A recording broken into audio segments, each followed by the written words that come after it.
What is up, YouTube? Yeah, if you're watching this live, it's kind of an odd time. It's kind of late at night. But I just finished reading this week's stack of comics. Wait, hang on. Oh, yeah, okay, I'm live. Yeah, I'm a pro, guys. This is how I start all my vids. And no, I'm not going to edit it because I'm doing it live because I'm lazy. Anyways, yeah, I read this week's stack of comics. Took me most of the day. I had some dinner in there. A lot of beans, kind of gassy. But yeah, this is the stack. It was an okay week for comics. Nothing. Let's just get into it. All right. If you've watched me before, you know I kind of do this from worst to best. Let's just slot it up. Howdy, guys. I'll talk to you in a second. I'm just going through these real quick. I'm just going to bang through them, and then we can chat. DCs Mary Multi, I don't know, whatever. I don't care what this book is called. It's DC's Christmas comic special. It's bad. It's 10 holly jolly stories of nonsense. There's a first appearance in here. That's the only reason I picked it up. Some guy was when I was waiting to get into the comic shop, like, hey, there's a first appearance of the new Flash from DC's Flash 40 Future Point, whatever the hell they're calling it, where they skip into the future and have new generations of characters. That's in here. It's the only damn reason to get this book. I know it's a little spoilery, but like the stories are garbage.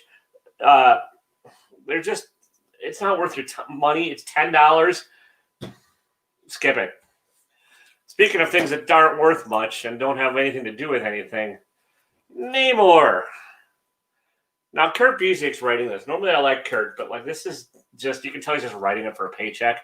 It's like a flashback to Namor as a kid. They're calling it King in Black. There's absolutely nothing King in Black about this. It's just Namor being young and bratty and being sent off on a young and bratty little mission. It's a two-parter. They'll probably like make the next mission something dark and slimy, so it sort of ties in, but like you can skip it. What's up, Super Jesse James? I'm going through these. Like I said, I'll converse with you in a bit. This is kind of short stack, so bite-sized. This has potential, but this first issue is not much. There's not much to it. Cartoony-ish art. This is sort of Gremlins meets Short Circuit, kind of. I don't know. It has the potential to be an okay horror thing, but in this issue, there's not enough there for me to get into it. Star Wars. I dug the cover. That's why I bought it. Cloud City, Millennium Falcon. Throwback to Empire Strikes Back. Yeah, it's okay. I'm not going to reading the regular new Star Wars series, so like I don't know who the characters all are. I'm not really invested into them.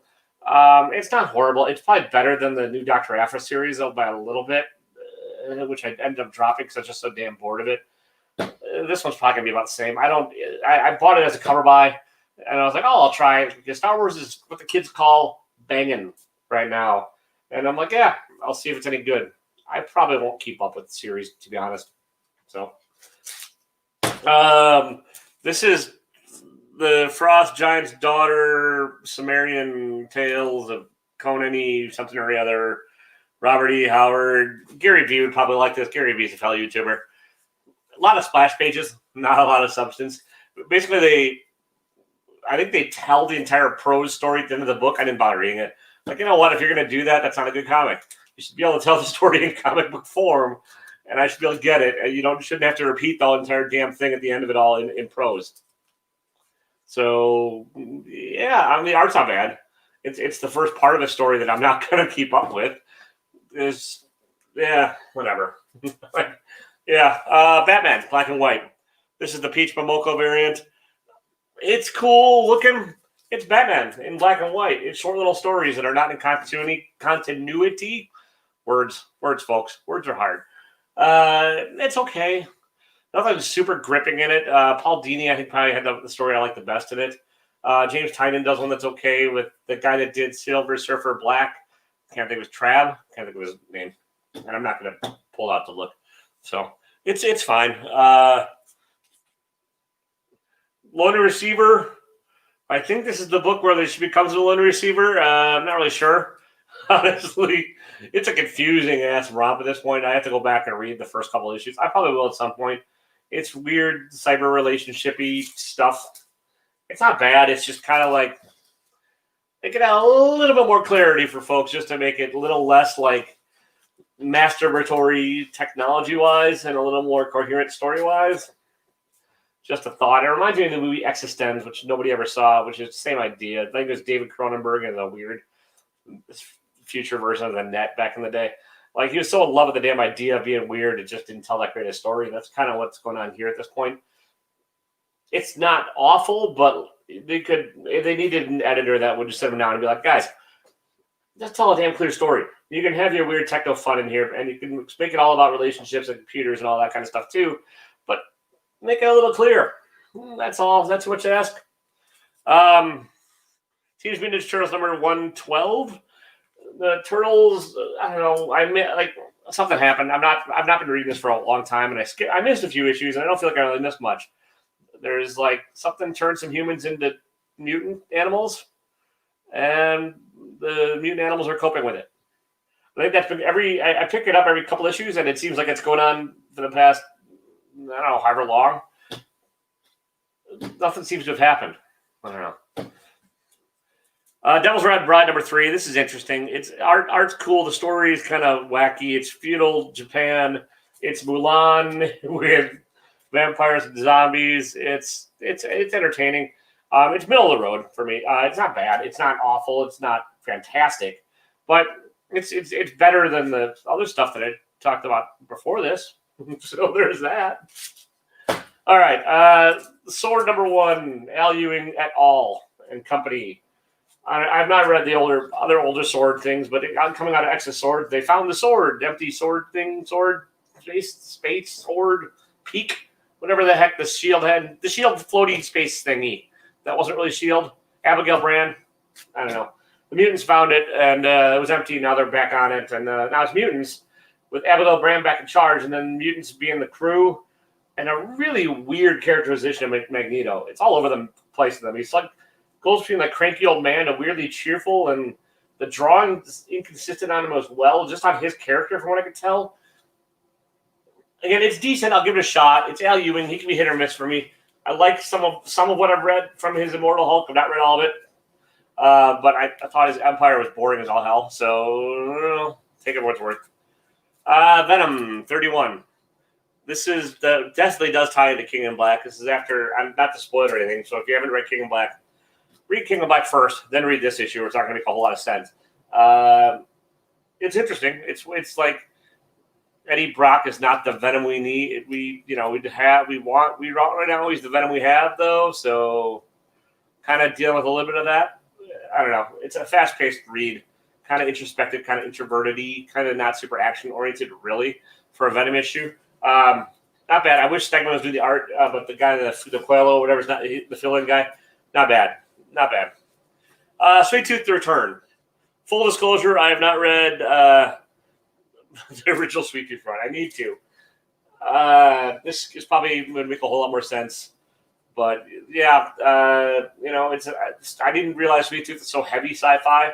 Probably should have. It is. It's Lemire's art. So if you don't like Lemire's art, don't get it. He does the scratchy art style that I kind of dig. Some people like his writing better than his art, though. So if that's you might want to skip this one. I need to. It's an interesting story. I can't probably give a lot away because I don't know why I'd be spoiling because I haven't read the original thing. So sorry, my review on this one's a little useless. But I'm enjoying it. I'll keep picking it up, but I'll probably stop talking about it because I'd much rather. I want to catch up first. I want to read the original Sweet Tooth before I talk more about this. And I want to, so I can speak with a little bit of education, knowledge, learning, that kind of stuff. All right, Norse Mythology, Neil Gaiman, P. Craig Russell. I am not versed enough in Norse mythology to know whether or not Neil Gaiman is making up these myths or if they're actual myths he's just kind of reworked into a modern retelling with Pete Craig. No, I probably shouldn't call him Pete Craig. Doesn't sound good. Whatever. Russell. But it's entertaining. It's Loki being evil trickster Loki and making bets he probably shouldn't. And, it goes through pretty quickly. That's the thing. Like, it's a very loose story. It's not very dense. And so you can get through it quickly enough. You could probably wait for the trade on these. It'd probably actually be better because, like, this is what, issue 3 or 4? Hang on. I got to issue 3, and 2 of the 3 have had the story split in the middle. So like it seems like they're being 2-issue arcs. tales as it were, myths, retellings, what have you. So, yeah, wait for trade. Homesick Pilots number 1. This is pretty decent. It's punk rock bands being punk rocky, touching on a lot of the tropes like foster homes and that kind of stuff, and a haunted house tale. And yeah, it's not bad. I don't want to spoil a whole lot of it, but it's a horror meets punk rock. It's worth picking up. It's probably one of the more hype books of the week. It's kind of not a super hype week from what I can tell. It's kind of an off week for the publishers. And I'm feeling it too. I mean, it's decent. It's not any other week could probably be lower in the stack, but it's for this week. It's pretty good. All right, 7 Secrets. I am legitimately enjoying this one. This is Tom Taylor. Again, you could probably wait for a trade on this. It's like the art's seems to my eye to be anime influenced and stuff, and that's kind of interesting to me because there's a lot of these newer books where like I don't directly recognize the art influences. I took some years off of reading, and the influences shifted away from traditional American style comics to more what I'm guessing the current batch of folks, which is a more international group of artists that stuff grew up on. And it's just interesting to me to see. Like really narrow line work, not a lot of heavy-handed inking and stuff, and just kind of more simple, clean colors than I just been used to from some of the other more traditional publishers and stuff. But the story itself, pretty fast-paced, entertaining. Again, you could probably wait for trades on a lot of these. They're just not, they're episodic. Actually, no, they're more serial in nature than episodic. Like, you can tell Tom Taylor's want to tell one longer story, so it kind of makes sense to see where that first arc ends and then read it all. But I'm not doing that because I'm a sucker for buying comics every week. Strange Academy. This is the end of the first arc. Gilberto Ramos, Scotty Young. This is fantastic. I would not to spoil stuff. It's an action-packed kind of wrapping up of the first story thing. It is continuing, which like I found it. I thought it maybe was a mini series at first, or I thought it was supposed to be. I'm glad it's not. It's just fun. There's all these characters and they're high schooly, but not Harry Potter-ish, which is great. They're like they managed to set their own tone as far as high school and school of magic and all that goes. I think it's pretty fun. I know it's not a unique and grand revolutionary opinion on this one, but sometimes books like they kind of just strike that audience where you're like, oh yeah, I agree, I like it. I don't need to be a contrarian on everything. Mostly, Giga number 2. This one, I like this one. Again, clean, simple art, and probably not American traditional comic influences on the art. Storytelling wise, it's post-apocalyptic. Folks are living in the bodies of old mechs. There's some worshiping of them. There's some idea that maybe humans killed these mechs too, that they were sentient at some point. But now sentient robots are outlawed, so there might have been a reason for some of that. It's still kind of up in the air. It's kind of a mystery, the big world mystery, and then a smaller personal mystery that wraps up pretty well. Not wraps up. Sorry, it's still going. I like this. It's not going to be for everybody. It's not if you want your kind of bang 'em bang shoot 'em up Venom-y Marvel and stuff. This comic's not going to be for you. But I really enjoyed it. Speaking of which, probably my favorite pick of the week. These two could probably alternate. Red Mother 11 versus Giga number 2. They could probably interchange. Red Mother is a weird, slow-paced horror story. The art's just clean and really fantastic. The pacing, I complained about it a little, but things are actually kind of progressing forward now. The only problem I have with it is it seems like every issue I'm like, oh, next issue is going to be the big, and I'm still saying that. But yeah, I liked it.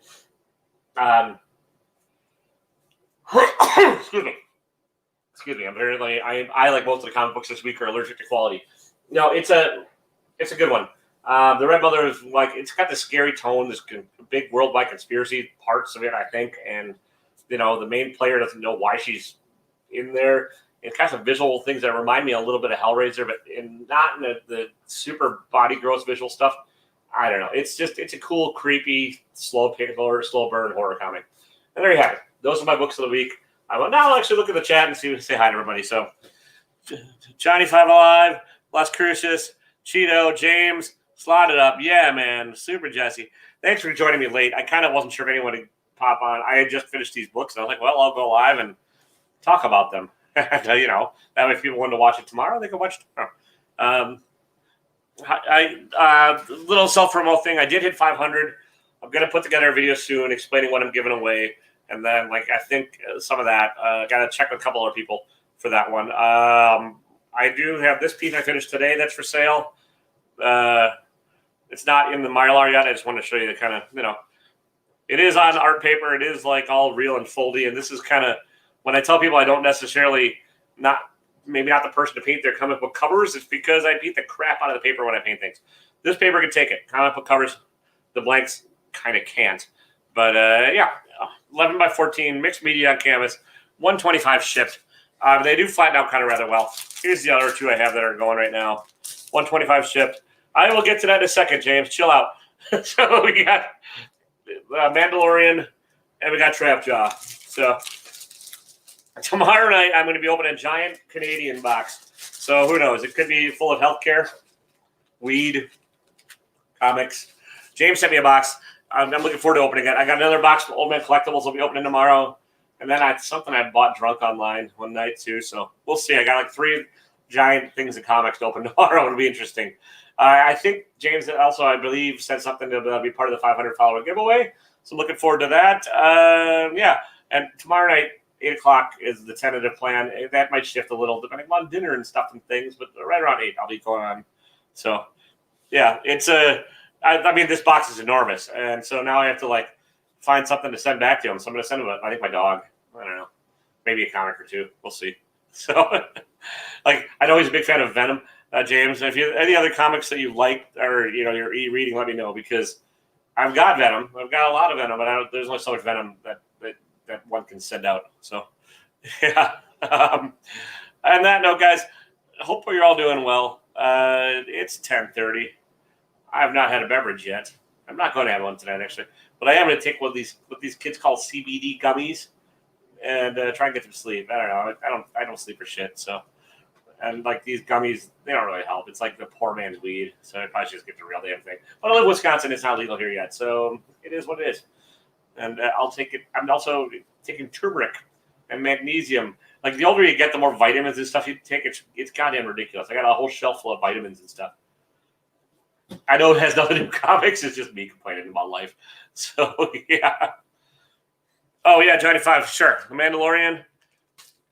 I have it up on my Instagram as well. Empty Thought Balloon. If you're interested, just shoot me a DM on there. But here's the Mando. So, it's mixed media on canvas. I know it, or on watercolor paper. I know it looks like watercolor, but it's actually watered down acrylics. I tend to work really wet, let the paper dry, and then work on top of it. And it's not a whole lot of difference to the eye, but it's just kind of it makes a difference for me, I guess, because it's more accurate to say mixed media because it is marker and oil pen and acrylic paint mostly, and a little bit of polyurethane, so to seal it all in, and pencil. So there you go. So if anyone has any interest in any of these, let me know. I will be giving away one of my art pieces that I'm not going to reveal tonight as part of my 500 follower giveaway. And so yeah, it's exactly slotted up. It's all drugs one way or the other. Life is a gateway drug. Yeah, I'm aware, James. I know. I'm aware. So I just need to. Thanks, Johnny 5. I appreciate it. Everybody, thanks for stopping by. Let's see, who do I know that has channels? Go watch Slotted Up's stuff. I have to go catch up after this myself. I know I just unboxed something from Supermole Retro. Las Cruces, go check out his Instagram. He's for a relatively seemingly quiet gentleman. He's flexing big time on Instagram. I think it's the same username or real close. The Las Cruces 1971. Yeah, man. Great mystery boxes. He wins all these goddamn contests. It's all rigged. Super Jesse also eats 1 chips challenge. Slotted Up's wife, much tougher than he is. He's kind of a wish he's not. So yeah, everybody, thank you, sir. James, thanks for the box. Like I said, I'm looking forward to opening it tomorrow. Everybody, have a great night. And as always, don't be a dick.